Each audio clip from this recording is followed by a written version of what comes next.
Hi, my name is Bruce, and I'm going to be your guide through the technical sections of this course. If you know nothing about Excel, then you really have come to the right course. On the other hand, if you have some Excel experience and just want to increase your knowledge, you'll find that you also are going to get a lot out of this course. There are an endless number of Excel tips and tricks, and I like to include a few of these in each lecture. So really, no matter what your level of experience, you'll find something new in even the most basic lectures. For those of you just starting out with Excel, you'll find that I really like to make sure you have a firm grasp on the basics. So everything is explained in detail and shown starting with the parts of the screen. This is an interactive course, and most sections have their own downloadable Excel workbooks, or they just use the one from the previous section. So I don't want you to just watch the course. The best way to use it is to download the files, then pause the lectures, and do as I do on the screen so that you can get hands-on experience from the beginning. Throughout the entire course, I emphasize real-world situations. You'll find that there's several of the course practice files that have thousands of records, for instance.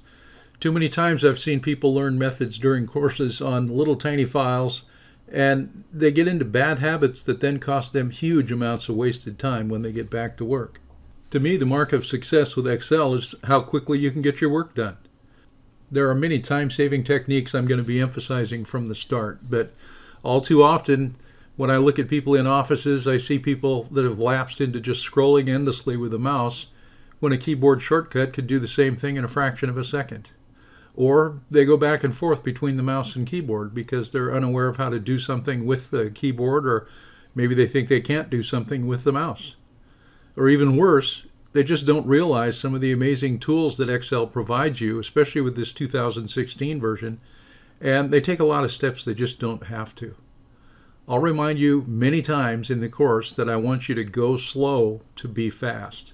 What I mean by that is to pause and think about, before you do something, what is the best, shortest way to do this? And then what is the best tool to use, and make that your habit. You're deliberately slowing down at the start to develop habits that'll make you fast later. Being skillful with Excel has got to be the number one most desired computer capability for anybody in today's workplace. Take the time to go through this course completely, from beginning to end, and then practice the steps shown, and you're going to be far ahead of most Excel users. You'll find that I've deliberately made the lectures short and broken down the material into several logical sections.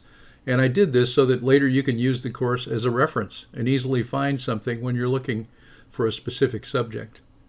So dive into this course. You could become an Excel expert before you know it.